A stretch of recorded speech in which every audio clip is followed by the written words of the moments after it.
Hi, everyone. Welcome to the Kimberly Cloud Show. I'm your host, Kimberly Cloud.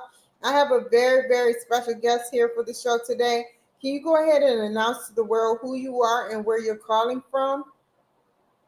I'm Ken Schafer, and I would normally be calling from San Diego, but I'm actually right now in the Northeast in Boston area, where I'm enjoying the wonderful heat wave we're having here. Okay. That I don't even know what to say. I'm kind of like neutral on that because I'm all the way in Washington State and it's like 70 degrees. The sun is barely out, so I'm like, okay. I feel bad though. But will you be Yeah, back California anytime soon?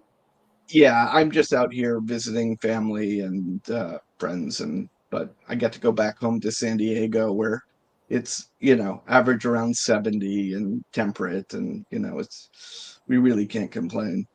I love that. Can you go ahead, Mr. Ken, and tell me about your past leading up into your present? Sure. The I extended started. version. The extended version. Oh, well, how much time do you have? I A was lot. born at the usual age and in the usual manner. No, so I well, we'll skip to college. I get a degree in film production and moved out to LA from the East Coast to make my mark in the film industry as a writer. And I had a number of things happen. I got an agent relatively quickly, and I did an episode of Star Trek: The Next Generation, which was pretty cool. And Oh, I've done a before you go any further, with Star Trek Generation, before I lose that thought in my head, what you wrote, you directed, or did you? no, no, no, no. I'm a writer. I'm a writer. I wrote the story for an episode. And yeah, it's called The Mind's Eye. It's where Geordi was kidnapped by the Romulans and brainwashed, if you're into that geeky stuff. Oh, And at the time it was actually voted one of the top 10 episodes of the new season, so that was pretty nice. Um and you can see my name on the screen for all of like 3 seconds. Um and and it was fun because we actually got to tour the set, which was pretty cool. Though at that time, they had had some problems with other freelance writers getting upset that it wasn't exactly what they had written. And so I was told that I couldn't tell them I'd written for this episode. I was just a guest of the producer. So we got to go on the set, and it's a pretty cool set, and we met the guy who plays Geordi, Brent Spiner, and the guy who plays Worf, whose name escapes me, but I'm terrible with names. Anyways, um, and uh, and so I, for many years, did a variety of things in the film and television industry, and had some decent success at one level. I did. Disney was trying to do a sequel to Sleeping Beauty, which was a real challenge because if you think about the original Sleeping Beauty, she is asleep for the whole thing, hence yeah. the name. And when she wakes up, she doesn't even know that a story happened, much less really be part of it. She's sort of like, so the mandate that they had was, let's make a Sleeping Beauty story that she is the hero of her own story, which was a real challenge because at the very beginning of Sleeping Beauty, she's incredibly naive. She's lived all her life in the forest and she's never met anyone, and then at the end of it, how do you do a Sleeping Beauty story because she's not sleeping? What makes it Sleeping Beauty at that point? It's just sort of a random princess. So you either do it beforehand and then have to knock her on the head at the end of it so that she doesn't remember anything, Yeah. to get her to the state where she is, when she starts. Or, so they were really struggling with this and they hired four writers and to come up with ideas. And I ended up being the one who was hired of the four. And I came up with, I thought, a pretty cool story, which was basically she pricks her finger and there's a big flash of light and she sees her body on the floor. And so it's actually a story within the Sleeping Beauty story. And she is a spirit that only her animal friends can see and whatnot. Without No. I can go into way more detail. But and then the really fun part of it is, I don't know if you are a Sleeping Beauty aficionado, but um, he at the very end of the movie, the Maleficent, the evil witch, turns into a dragon, and the prince is fighting the dragon and is about to be killed and loses his shield, and the dragon rears up to, burn the prince, and the prince throws his sword and stabs the dragon and saves the day. What you didn't see was the spirit of Sleeping Beauty and the forest animals climbing to the top of the castle and pushing over a gargoyle that lands on the dragon's tail, which is why it reared up. So, in fact, Sleeping Beauty saved the prince. Wow. So it was a fun story that really met the mandate. They really loved it. They hired me, and 2 weeks later, the entire department was fired, and the whole project was canceled. I don't want to get into Nothing to do with me. It was an internal political thing and it was just bad timing. so And I tell have me more experience. about what you've done. Tell me more Um, about what you've done. in the film industry or post film industry? After Sleeping Beauty, when y'all got fired for political reasons, where did you go to then? And then you can tell me about your books you've written. Okay. Well, actually, I didn't get fired. It was the internal Disney people who got fired. Yeah. And so the department that had hired me got fired. And so there was no longer a job. Um, well, I mean, I kept on writing my own original stuff, including a project which I've actually just now finished a rewrite on the novel version of. But it is a historical fantasy called Greensleeves, loosely based on the song, which you probably know. If I could sing, but it's, alas, my love, you do me wrong to cast me off. So it's this Renaissance song that some people think Henry VIII wrote, but he probably didn't. And anyways, the general story is a kind of forbidden love story between the young Edward VI, who at that point is 17, and the Queen of the Elves, and it mixes historical fact that we've learned about that time period, the invasion of Scotland, where Mary Queen of Scots goes and flees to the French, and all kinds of things like that. And it gives them a twist where there is an underlying, um, not supernatural, but mythological element. And I take the contemporary mythology of the time period, the elves who have given their souls up for immortality, but have to tie the human soul to um, Hern the Hunter and the Wild Hunt, and so it's this mix of this love story and battles and whatnot, and basically it takes all the mythology, the elven mythology, and sort of explains the history in a new way. And that actually got set up as it was originally as a um, movie or television movie, and then we got interest in it in as a television series, and it got set up. Well, it's another nightmare story, and it got set up as a television series in the UK, and unfortunately, in order to run a television show, you need a lot of credits on a lot of other shows, which I did not have. So they brought in somebody else who decided they wanted to put their fingerprints all over it.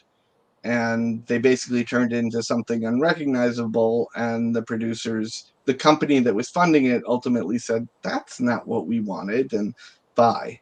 So 2 years of dealing with that, and trying to work with somebody who basically didn't want to be told anything, because she wanted to make it hers. And so I just got very tired of how the way things worked in Hollywood is often not as functional as I would like. And so I kind of started writing novels and children's stories actually first, because my daughter was of an age where she started, Daddy, tell me a story, Daddy, tell me a story. Most of which were utterly dreadful and entirely forgettable. But one of them actually really kind of worked. And it was about a cow who figured out that the farmer was reading books to his children each night. So she would sneak out of the barn and go under the window and listen to the farmer read books to his children. And she hears about the cow who jumps over the moon. And so she decides she's going to do it. Needless to say, it doesn't work all that well. And so she goes and starts asking all the various farm animals, the rabbits, what's the trick to jumping? Oh, carrots. And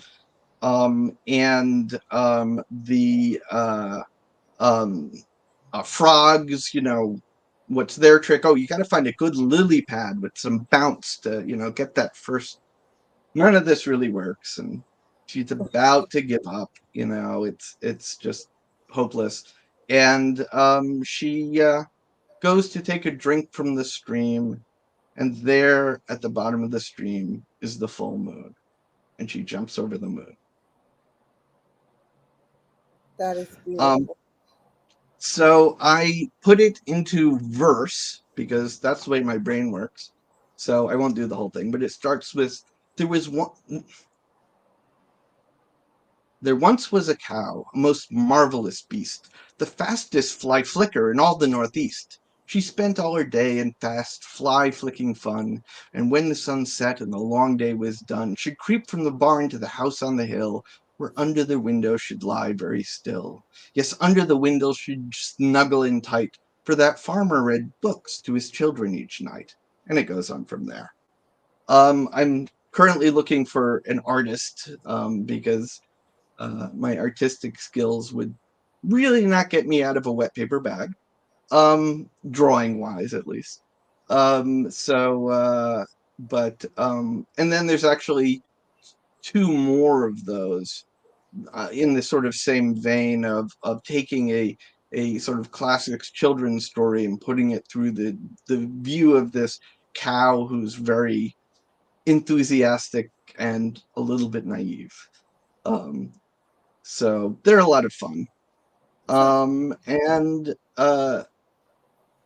then I did an adaptation of that screenplay, Greensleeves, into a novel, and it got put on hold because of the option for the television show, and so I couldn't do anything with it for a number of years. And during that time, my daughter was, 13 or 14 and was really into YA books, young adult books, which I hadn't been all that familiar with. And some of them are really fun and really well written.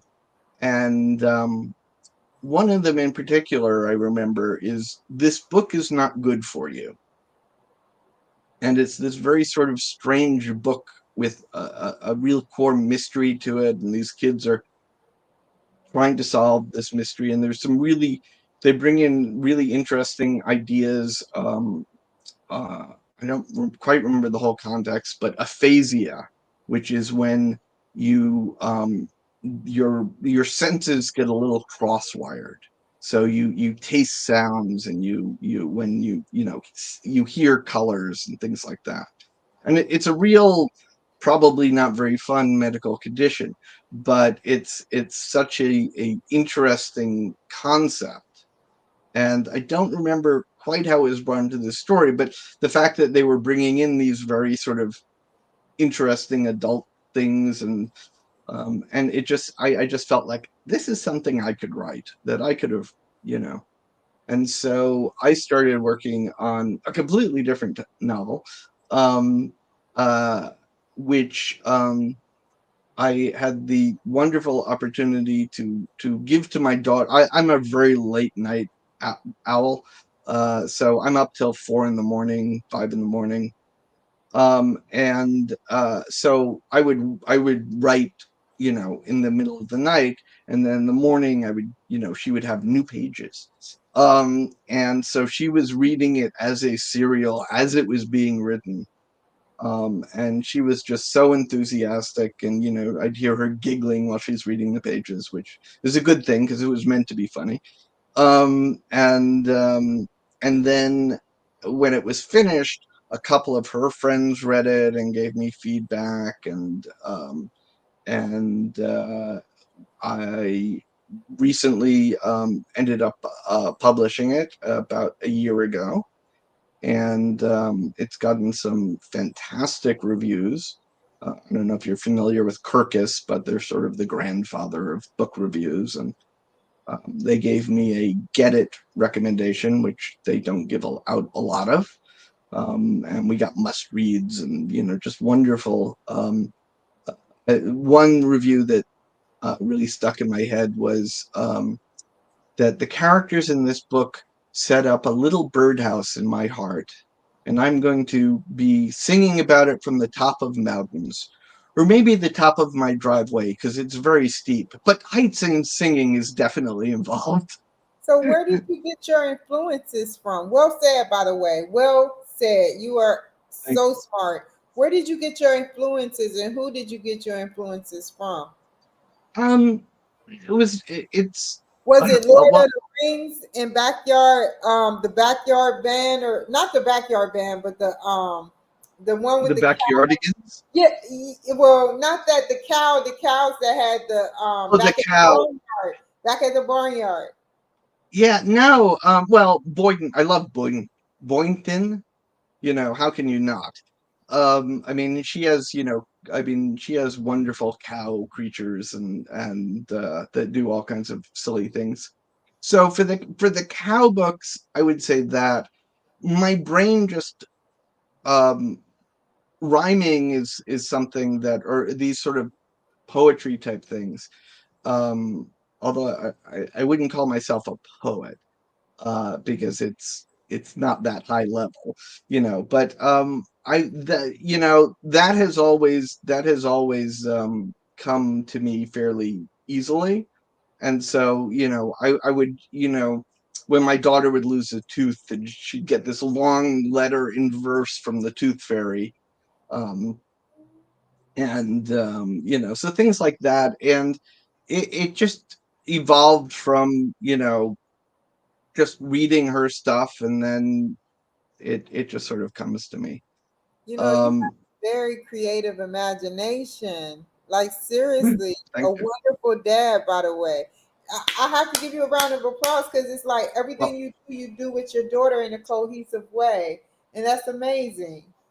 yeah, well, we're very lucky. I mean, she is. I mean, right now she's 25, so she's a little past that time, but she's still, she calls us up all the time, and she's right now. I'm writing the sequel to the book we're going to talk about a little later, and she's still reading pages for me, not quite as quickly, but and giving me feedback. So she's very enthusiastic about stuff. So. What book do you want to talk about that you say you want to talk about later? Because we have less than 11 minutes. Okay. Well, the book I want to talk about is the one that's actually published and people could get, which is probably a good choice. Um, and it's called An Otherwise Perfect Plan, a novel of mystery, of love, and of chocolate that defies description. Um, and you look.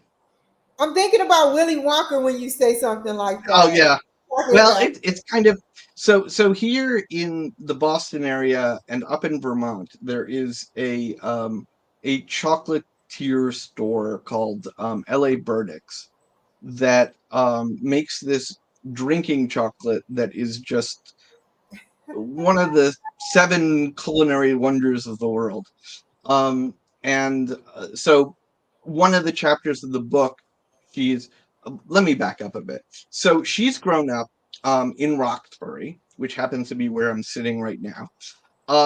And because my brother lives here. Um, and she's grown up as with a single mom, um, basically, always working two jobs, and she's never known her father. All she knows is her mother has a photo strip of him and her from the weekend in Vegas when they met. And they look, as she describes it, they look kind of drunk but really happy, which may explain a lot, or if not a lot, at least my birth 9 months later. Um, and her mother won't tell her anything about this. And for the most part, she was fine with it. It's just life, She doesn't know her father. It's a little, it's a story, and it's not all that important. And but her mother, sorry, had to drop out of college when she had her, and Is and this the fiction or daughter on a, is this excuse fiction me, or fact? Is this this is not fiction. This is entirely from my twisted mind. not twisted? Um, Very smart, intelligent. yeah. So basically, the one of the inciting incidents, which is a little bit of a spoiler, but not much, I'll say, is that she gets her mom a scholarship into Yale and it's a special scholarship for people who've had to drop out of college. And her mom had always wanted to be a writer. And what happens is Gwen found something her mom had written and on a whim submitted this to Yale, pretending to be her mom. And her mom gets accepted. Um, but because of Gwen, she can't accept the scholarship because it doesn't cover, the scholarship says you can't work during it. And it doesn't have enough money that she could afford to cover, both of them. So Gwen decides to go on a sort of Hail Mary search for her father to try and make this somehow possible. And so the story is sort of, on the face of it, her search for her father, but it's much more sort of a coming of age story where, a lot of it is sort of, she is what we call in the literary world an untrustworthy narrator. So she's constantly sort of exaggerating things, and it's just sort of a lot of it is a romp through her mind and how she sees the world. And so at one point she has a lead maybe on her father, and the person says, meet me at LA Burdick's, this chocolate place. And she goes in and she starts describing it, as men and women in top hats, and women in elegant ball gowns, and she and her friend have ashes covered. And it's like, well, at least it feels that way. Feels so out of place in this. um and so it's um just being with her is a lot of fun for me as a writer, and a lot of readers seem to think so too. Um, I actually got another wonderful review who said that they had read two books since they had read my book, and normally, they wouldn't remember anything, but somehow they kept on coming back to mine, and they missed having my main character in their head, that she felt like a friend, and they missed her now that she was gone. And that just felt so wonderful. So Well said. And you know what? You're more than glad to come back on my show at any time. But I'll say this: where if you had to give a piece of advice to an author, a hardcore author like yourself, somebody that works hard and have very good creativity, like they want to be in your shoes. Tell me, how would you like give them advice on how to get to where you have been and are going? well, it's not all roses and chocolate. Marketing is a huge hassle. The reality is you have to write, and you have to sit down and do it. and it's a long process.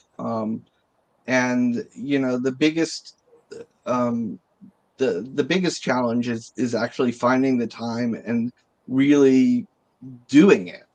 The other thing is I had a film professor, but this is very apropos, um, who had gave me the best piece of advice I had about um, rewriting, because writing really is rewriting. I have a very bad habit of every time I start a writing session, I'll like start rewriting the previous chapter before I start writing new stuff, which is good and bad. Gets me back into the flow of it, but it has its drawbacks. Anyways, but what he said is when you get feedback from people, it's really important to listen to what they're saying, but sort of ignore the details and figure out why they're saying it. Because very often people will say, you know, I found it boring in you know, the middle. And it's not so much that the middle was boring, it's just that you haven't gotten them invested enough in the character. And that if they really cared about the character, then these events would be really interesting. And so the problem isn't where they pointed it out, the problem is somewhere else. And I find that this has been very true again and again in my writing, that when I get feedback from people, that it's really important to not just listen to them saying, you know, well, I think you need a car chase here or whatever, you know, but try and understand why they are saying it, rather than just take what they're saying and either say, nah, you're wrong or whatever. So that would be my best recommendation as a writer. Um, but How can the people reach you, Mr. Schaefer or Schafer? I'm ah, sorry. Schafer, you had it Schaefer. right the first time. Schafer, yeah. At my website, which is kenschafer.com, oddly spelled that way as it is on screen. So just add a .com, take out the space, and you're there. And you can find more about my book. And you know, if your invite back was really honest, I'd love to come back with the audiobook narrator who did who just became the character in a way I could never have hoped for.